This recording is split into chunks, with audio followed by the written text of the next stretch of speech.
Welcome to Amusing Jews, where we celebrate Jewish contributors and contributions to American popular culture. I'm Jonathan Friedmann. And I'm Joey Angelfield. Producer and engineer Mike Tomren is working somewhere behind the scenes. Amusing Jews is a project of Adat Chaverim, Congregation for Humanistic Judaism, the Cool Shul Jewish Cultural Community, and Atheists United Studios. Hey, Joey, certain numbers take on a life of their own. There's the number 7, a favorite of the ancient world. There's Jackie Robinson's number 42, where 42 is the answer to the ultimate question of life, the universe, and everything in The Hitchhiker's Guide to the Galaxy. There's 13 with its coming-of-age ceremonies, and the fear of 13, triskaidekaphobia. Basketball legends have worn the number 23, and math nerds have pi. Y2K freaked everyone out. 666 freaks some people out, and 69 is just a little freaky. Such numbers represent people, events, activities, moments in time, good and bad omens, and the world around us. They are numbers that are worth 1,000 words. One number that has special meaning for many is 420, something our guest is largely responsible for. We're stoked to talk with Steve Capper, who in 1971 was one of 5 wisecracking friends called the Waldos, who originated the term 420 at San Rafael High School in Marin County, California. Steve, welcome to Amusing Jews. Hi there. Happy to be here. This is I think the second Jewish themed thing I've done, an interview I've done in like 25 years. We did one with, there's a paper in the Bay Area called the Northern California Jewish Bulletin. It's called The J. And when we started that one, I said, well, today we're here doing an interview with the J because 50 years ago we smoked a J. But this is the second thing we've done. You run the website 420 Waldos, which documents the origin and growth of the 420 phenomenon. Could you tell us a little about where the number 420 in the name Waldos came from? Waldos came as we hung out on a wall at Santa Fe High School, right in the center of campus. So we named ourselves after the wall, Waldos. And the Waldos were a group of guys. They're all as funny as hell. That's the common theme amongst them. By the way, we're still close friends. We see each other all the time, talk almost every day. We've been friends for like 60 years. Our families know we're all Waldos. Our kids know our wives. When you got married, the wives know they're marrying Waldo. So it's a long, extended family. But so we hung out on the wall, and we're pretty much they're comedians, social satirists, impressionists. We were making fun of everything. We were doing impersonations of the teachers, your roommates, your girlfriend, your brothers, your parents, your coaches, your bosses, a shopkeeper. Everybody, co-worker, uncle. Nobody was spared an impersonation. So we were doing those, and along with those impersonations, there was a lot of catchphrases that we came up to, designate a certain person. So 420 was really just one of our catchphrases out of hundreds of them that we had. So we're sitting on the wall one day, and a buddy comes up to me and he says, "Hey," he said, "my brother's in the Coast Guard, and a bunch of guys in the Coast Guard are growing weed." There's the Point Reyes Peninsula in Marin County, California, which is about an hour west of here, of San Rafael. And they have a lighthouse out there. So there was a Coast Guard base to tend the lighthouse. So this guy's brother was in the Coast Guard. He thought he was growing some weed and thought he was going to get busted by his commanding officer. So he decided, hey, I don't want to get busted. Let's just give this thing to my brother. It was actually his brother-in-law. And let him and his buddies go look for it. So we got this map, made a map of where it was. And he brought it and said, "Hey, do you want to go look for this pot? We can pick it for free." We're like, "Yeah, that's a no-brainer." It wasn't that easy to get pot back in those days. So we decided to meet after school. There was a statue of Louis Pasteur, the guy who invented pasteurization. And there's a statue there. We decided to meet at 420 to go look for this pot. And we'd see each other in the hallways all day. We'd remind each other, we'd go, 420 Louis. It started out as Louis Pasteur at 420. And so we'd remind each other. There were different reasons we met at 420. We really got out of school around 3 to 3:20. It was a flexible schedule. People got out at different times from 3 to about 3:30. And of course, I had study hall. I was a good student for about an hour. Some of the guys had football. One guy was a coach for the football team. Various reasons why we need an hour before we would meet back at the statue to go look for the pot. So we would remind each other in the hallways, and then, of course, we'd meet at 420 Louis. We'd take a puff, we'd head out and look for the pot. We'd be listening to our music all the way out, smoking all the way out. And about the third week we started looking for the pot, we just dropped Louis. We just look at each other, go 420, and we knew what it was all about. And then it kind of moved into, we could talk about 420, and nobody knew what we were talking about. You know, your parents, your teachers, your coaches. So we had our secret code. And back then, weed was highly illegal. I mean, they could find one seed in your car and you're going to jail for years. Your schooling's ruined, your career's ruined. You know, people can't get insurance policy. Like the extent of things that could go wrong if they find one seed in your car is pretty bad. So we certainly needed a secret code to communicate. You mentioned you were into social satire. Did you have any popular culture that circulated among the group, like Mad Magazine and that sort of thing? I love Mad Magazine. Every single book. I say, yeah, Mad goes way back. I was into jokes way back. And I used to get joke books from a guy named Robert Orban. Nobody would know that name. He wrote just tons of one-liners. And then the books came out like 2000 insults for all occasions. We'd get those and we'd catalog them in our head. And when the time would be right, you just drop the right joke at the right time. So definitely into jokes. There's comedians that I was into that I would live for. There's this old Borscht Belt comedian, Leonard Barr. Nobody knows really who he is. He was on the old Dean Martin show. And we used to, watch him. Oh, we were absolute Johnny Carson fanatics. I mean, we're stoners. We were into the Grateful Dead and we associated with the Grateful Dead, but we were also heavily into clean-cut Johnny Carson. I worshipped every night. I was there for his monologue to hear every joke. Never missed it. As you know, there are competing theories and urban legends about the origins of 420.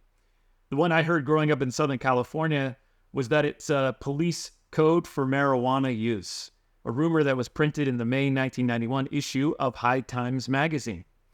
On the Waldo's website, you've got a page full of documented proof that it was indeed the Waldos of San Rafael High School who coined the term.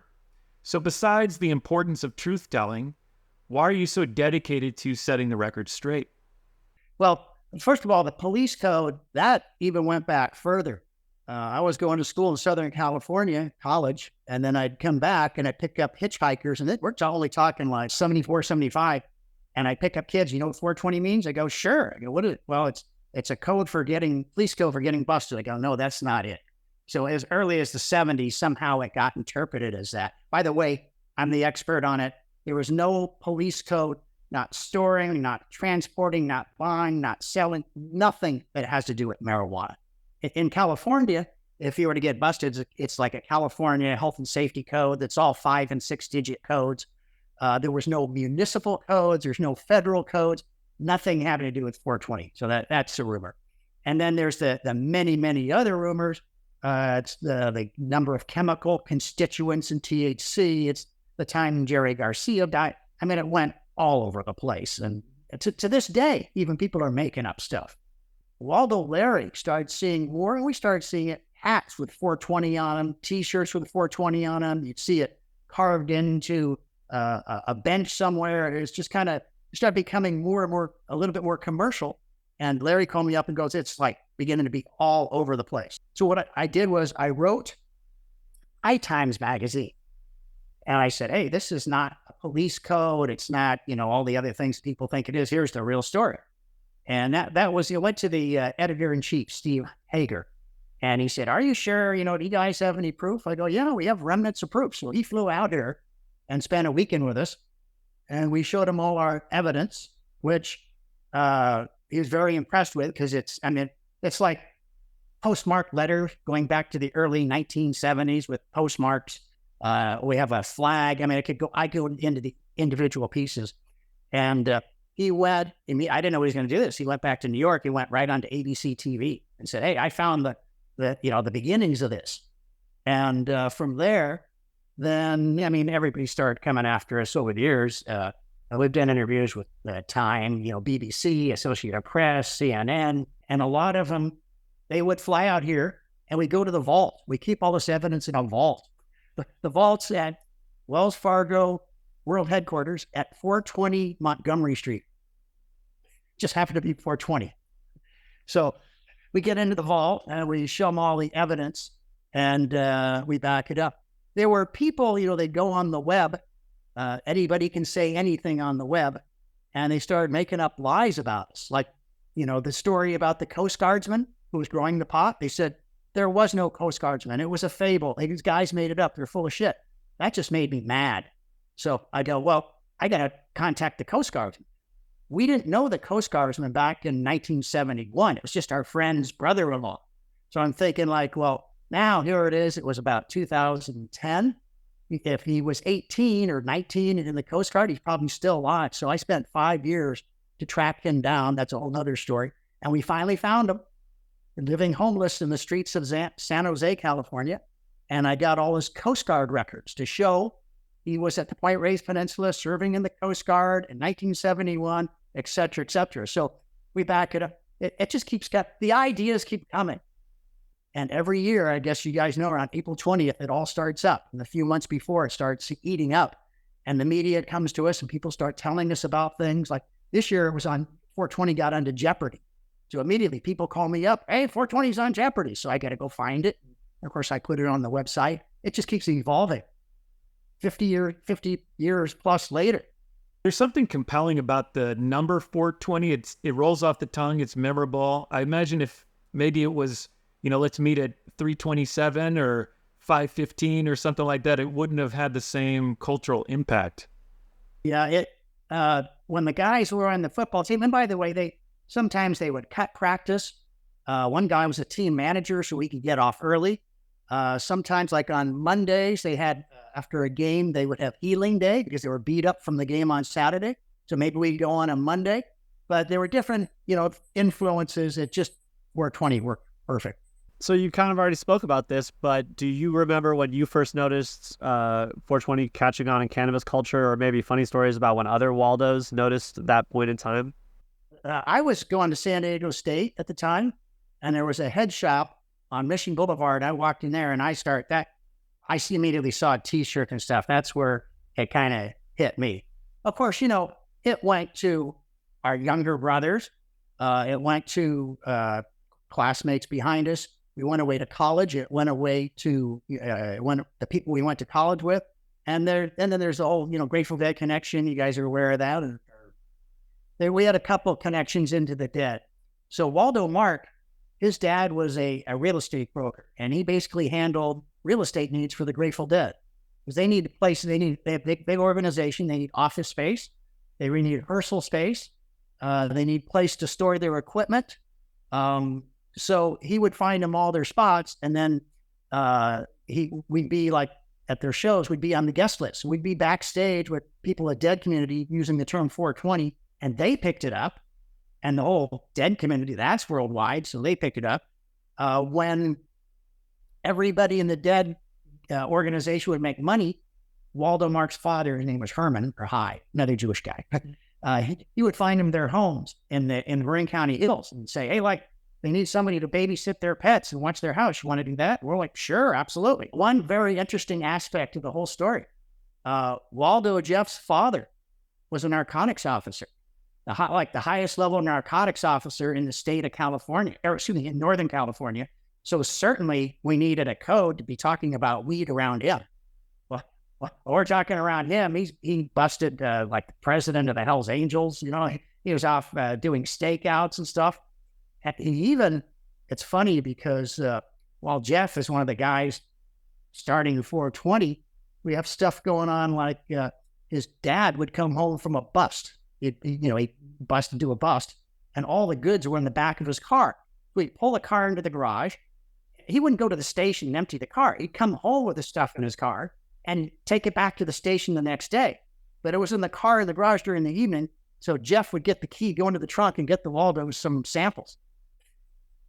So 420 has become an annual holiday with public observances on April 20th in North America and beyond.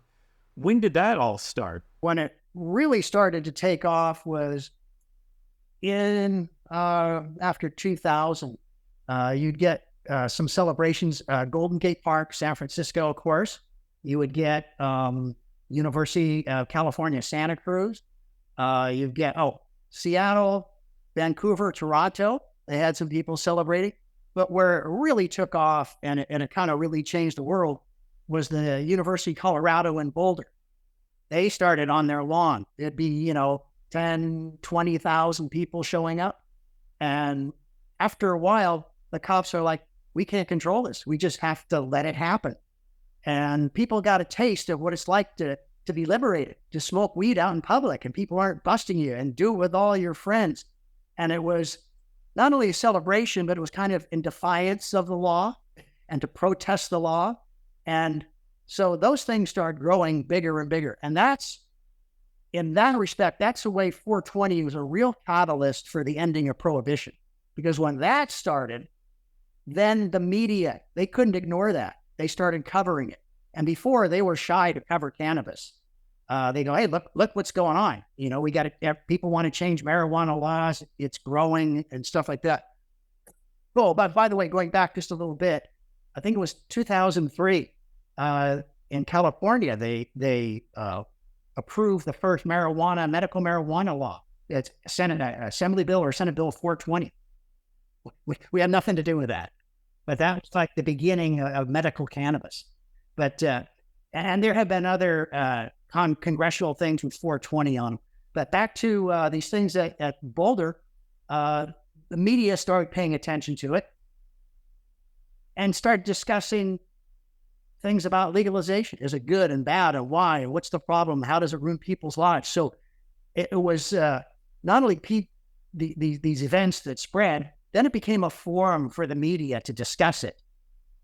And then even government organizations, like I think it was Mexico was the first, they go, we're not going to talk about marijuana legislation all year, but on April 20th, we'll open up our Congress or Assembly. We can talk about that. We'll do it on 420. So that's an example of how 420 became a catalyst for legalization and reform. So, Steve, do you see any connection between marijuana or the 420 phenomenon and your identity as a Jewish person? I guess in the old days, the Jews were out there wandering around these empty plains looking for kind of like the Israel or the Promised Land or stuff. We were a bunch of Waldo hippies running around this windswept peninsula with nothing on it, looking for a plot of weed. There's that. Most Jews I know are pretty busy minds. They're not going to sit on a couch drinking tequila all day watching 90 Day Fiance or something. We're usually up to something. So all this stuff comes to me and I'm busy and I create a vision and I organize it and I execute it and stuff. So maybe just being a intelligent Jewish busy mind that kind of corral and watch all this stuff and track it. Yeah, and there's the Mad Magazine in your DNA, which is a very Jewish Borscht Belt kind of humor, as you discussed as well.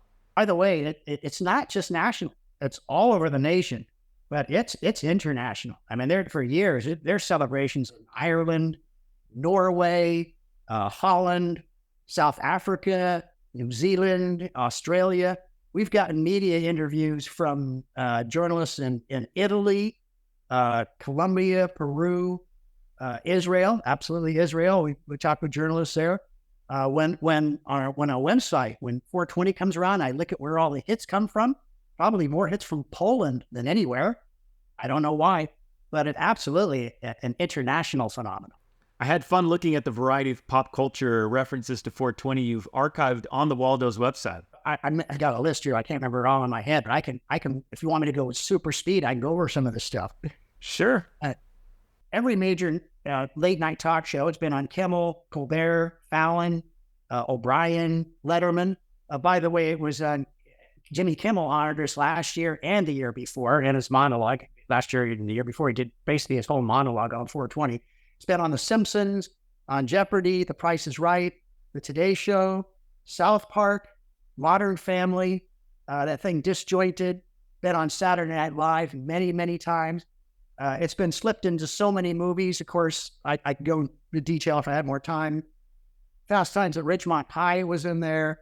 Pulp Fiction, Ocean's 11, Hot Tub Time Machine, Ghostbusters, the sequel. It was slipped into Top Gun Maverick, so it's all through the movie industry.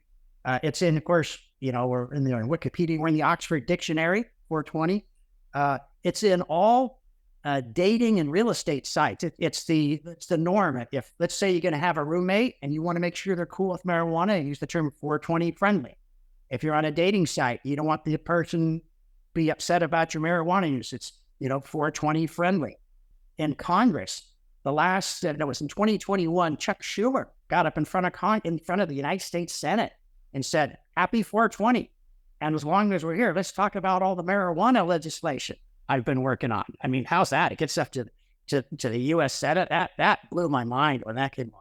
So what's it like witnessing this ever-expanding list of references to something you created as a teenager? I'm reminded of, Jerry Siegel and Joe Shuster creating Superman when they were teenagers, high school students in Cleveland. They never knew that Superman was going to be such a big deal. Yeah, it's just funny. It's a joke. Come on. Just a bunch of, we created all that other stuff, all those other catchphrases, and we have this whole body of knowledge. That was like, we're not nurses doing, really good work. We didn't create a new cure for cancer. We didn't do anything. We didn't wrote our website, 100 pages, but we're not writing books and stuff like that. So it's just kind of a joke that we track. We have a sense of humor about it. Well, Steve, thanks so much for joining us. Yeah, it was a pleasure. And to our audience, now back to your regularly scheduled lives. Amusing Jews is here to amuse you. If you like being amused, go ahead and click like and subscribe.